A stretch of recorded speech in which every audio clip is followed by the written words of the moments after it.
नमस्कार दोस्तों, आप सबका स्वागत है आपके चैनल हिस्ट्री सिंह में। मैं चाहूँगा सबसे पहले आप इस वीडियो को देखो, फिर बात करते हैं।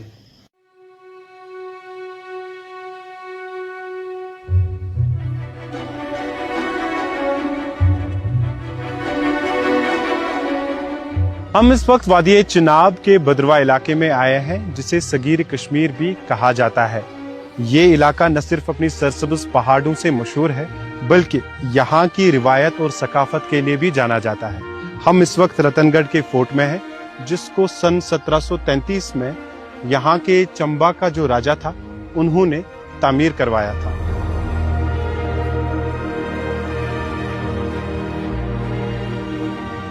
ये किला कभी मकामी हुक्मरानों की ताकत और दिफाई निजाम की अहम अलामत हुआ करता था।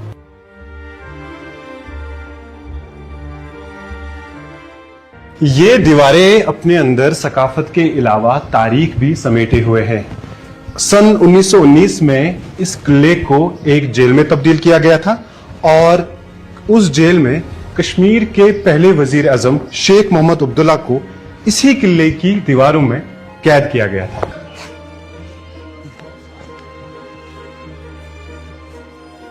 क्या खास बात है भद्रवाह में? अच्छी अच्छी जगहें हैं। यहाँ पर पदरी है, बहुत अच्छी जगह है। यहाँ पर फिश पांड है, अपना जाई एक है, बहुत अच्छी जगह है। मशहूर क्या है यहाँ का? जो राजमा होते हैं यहाँ की, वो भी स्पेशल है। और यहाँ पर एक केक बनता है, आदखानी।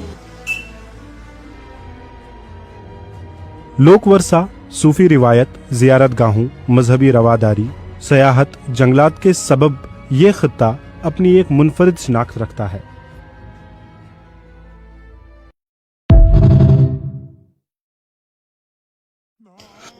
अच्छा, इस वीडियो को जो अभी आपने देखी, इस वीडियो को देखने के बाद आपको क्या लगा होगा? अगर एक सामान्य, एक कॉमन इंसान के हिसाब से अगर देखा जाए तो उसको लग रहा होगा कि भद्रवाह को टूरिज्म के लिहाज से प्रमोट किया गया है। इतने बड़े platform, media platform, BBC, world में हमारा भद्रवाह जो है उसका नाम जा रहा है। लेकिन इस वीडियो में एक ऑब्जेक्शन लगी मुझे, इसलिए मुझे लगा कि मैं आप सबके सामने अपना विचार रखूं।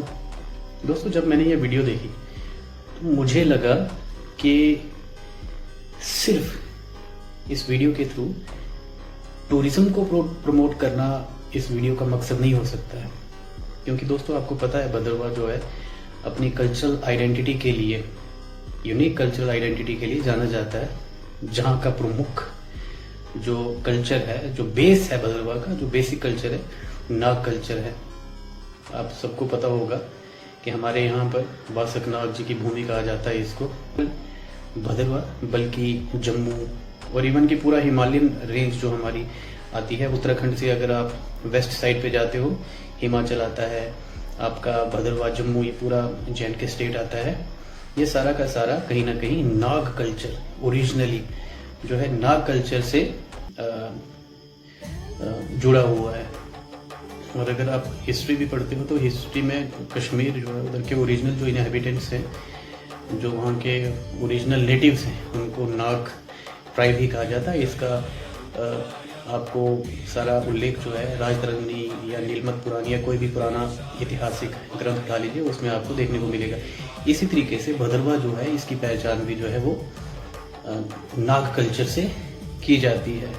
और काफ़ी अरसे से, आप सबको पता है, इतना कोई बेवकूफ़ नहीं है कि भद्रवाह को पोर्ट्रे किया जा रहा है कश्मीर के तरीके से।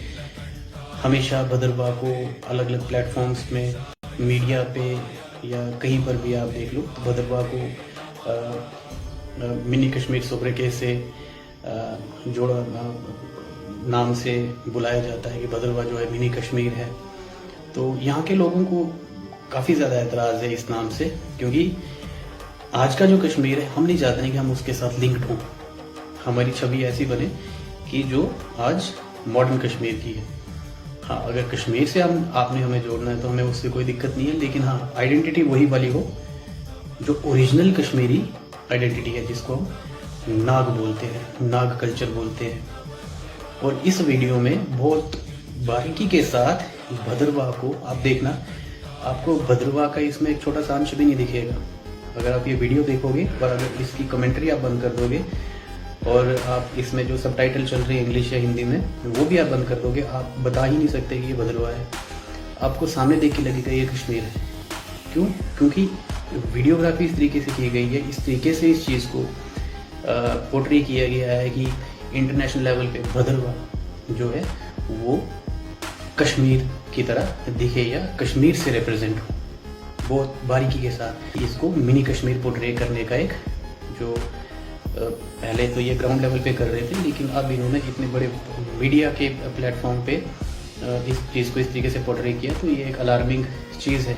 मैं चाहता हूँ कि हमारे जो बड़े हैं, हमारी जो सिविल सोसाइटीज़ है भद्रवाह की और जो कल्चर प्रिजर्वेशन के लिए काम कर रही होंगी, आई होप कि बहुत सारी वहाँ पर NGOs भी होंगी, तो इस चीज़ को गंभीरता से लें, वरना कल को जो कल्चरल इन्वेजन कश्मीर का हुआ है उसको भद्रवाह में लाना कोई बड़ी बात नहीं है। इसलिए और हाँ, हिस्टोरिक जो इसमें डिस्टॉर्शन की गई है फैक्ट्स में, मुझे नहीं पता कि ये जर्नलिस्ट या जो इनके रिसर्चर्स हैं वो के शायद से माइक पकड़ लेते हैं और एक दो ड्रोन शॉट कर लेते हैं और उसके बाद कुछ भी ChatGPT या कहीं से भी उठाकर एक दो चीज़ें बता देते हैं और रिसर्च उसके पीछे जो होती है बिल्कुल ज़ीरो है। फोर्ट के थ्रू इन्होंने इस पूरी वीडियो को रिप्रेजेंट किया हुआ है और फोर्ट के बारे में जब ये कहते हैं कि जब सबटाइटल में देख रहा था that it was build by the 10th ruler of Chamba in 1733। अरे भाई, 1733 में भद्रवाह का रूलर जो था वो राजा संपतपाल था, 1730 से लेके 1770 तक। तो भाई चंबा का उस टाइम पे वहाँ पर कुछ नहीं था। हाँ, ट्रिब्यूटरी था, भद्रवाह जो था वो चंबा के अंडर था, लेकिन रूल जो वो कर रहा था वो संपतपाल कर रहा था। और जो फोर्ट बनाया था ना वो भी संपतपाल ने ही बनाया था, ठीक है। और अपने पापा के नाम पे, अपने पिताजी जिनका नाम था राजा मेदिनीपाल, और इस फोर्ट का नाम मेदिनीपुर भी था।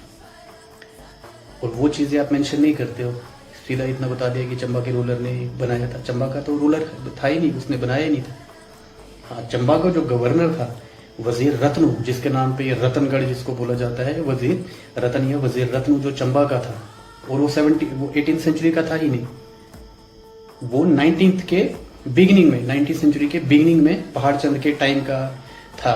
तो राजा पहाड़ चंद था, उसके पहले जो वहां पे राजा थे वो थे राजा दयापाल, और राजा दयापाल के जो चाचा थे वो राजा भूपचंद थे। भूपचंद का चंबा के साथ थोड़ा अच्छा रिलेशन था, वो चाहते थे कि दयापाल को हटा के तो खुद ये अपने बेटे को वहां पर बिठाए।